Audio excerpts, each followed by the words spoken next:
मंत्री जी सामने देखिए। रोल है ये वाली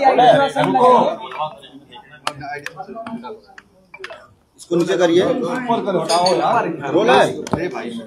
मंत्री जी, नेशनल हेराल्ड केस को लेकर कांग्रेस प्रदर्शन कर रही है। मंत्री जी नीचे करिए। मदन यार देखिए, कांग्रेस या विपक्ष के पास प्रदर्शन के अलावा कोई रास्ता नहीं है।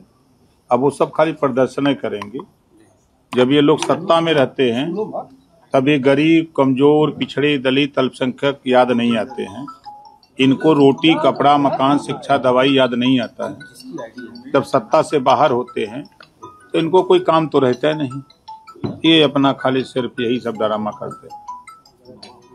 और राहुल गांधी कह रहे हैं कि बीजेपी को हराना है तो गुजरात से ही हराना पड़ेगा। इसकी शुरुआत पूरी गुजरात से और कांग्रेसी के पास दम है बीजेपी को हराने की। तो चुनाव तो बिहार होने जा रहा है, तो गुजरात का कर जा रहा है। तो बिहार में फिर कह लें अपना हरवाई दें, गुजरात में आके देख लें। रहेंगे विदेश और लड़ेंगे चुनाव। बीजेपी गांव-गांव बूथ कमेटी बना रही है, संगठन बना रही है। ये विदेश में घूम के हवा ले रहे हैं विदेश का, लड़ेंगे चुनाव। मंत्री जी अखिलेश यादव ईडी को लेकर के ये कह रहे हैं कि कांग्रेस ने ही ईडी बनाया है, अब उन्हीं की वजह से वो परेशान हो रही है, इसे खत्म कर देना चाहिए।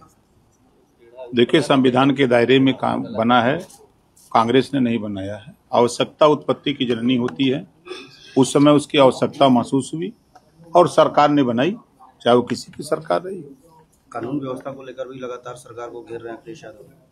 जब उनकी सरकार थी तो खुद समाजवादी पार्टी को लोग गुंडों की सरकार कहते थे, अपराधी छुट्टा सांड की तरह घूमते थे।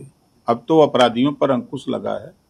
जो बड़े अपराधी हैं या तो जेल में हैं या तो कायदे से रह रहे हैं, और अगर कोई अपराध करने की कोशिश कर रहा है तो 24 घंटे के अंदर कानून उनके साथ काम करके सलाखों तक पहुंचा दे रहा है।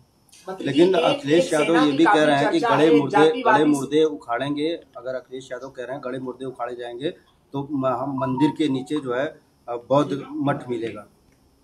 आवश्यकता पड़ती है तो हमने देखा है कि जब कोई आपत्ति करता है, कोई क्लेम करता है किसी घटना में, वो संतुष्ट नहीं है तो गड़े मुर्दे उखाड़े भी जाते हैं।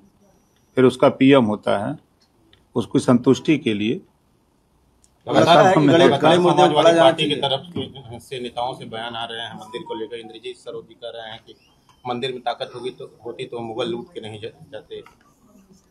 अब इंद्रजीत सरोज जी का बयान उनका है, संविधान में तो ताकत है।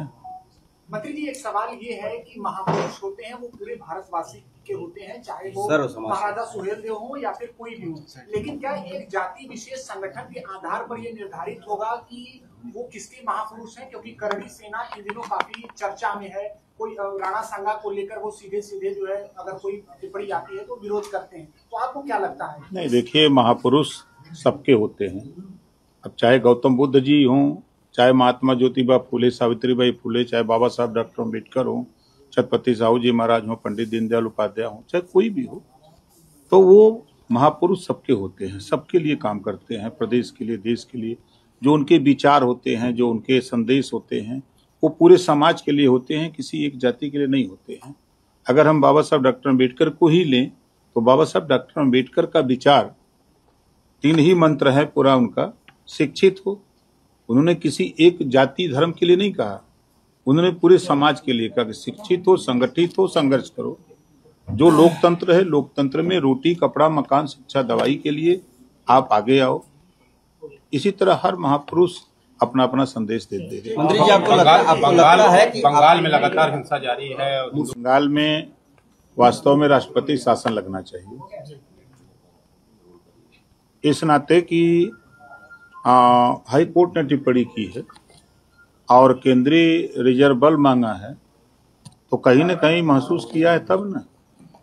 तो हमारे हिसाब से तो जिस तरह वहाँ घटना हो रही है और जिस तरह कोर्ट टिप्पणी कर रही है, लोग मारे जा रहे हैं, भाग रहे हैं लोग छोड़ करके प्रदेश, तो वहाँ राष्ट्रपति शासन लगाने की जरूरत है। योगी जी कह रहे हैं कि लात के बहुत बातों से नहीं मानते, क्या लगता है सही कह रहे हैं? ऐसी आवश्यकता है? रामायण में चौपाई लिखा है, बिना न मानत जलद जड़ गए बीत दिन 3। बोले राम सकोप तब भय बिन होई न प्रीत, तो भाई है रामायण में भी। चले ठीक है मंत्री जी बस।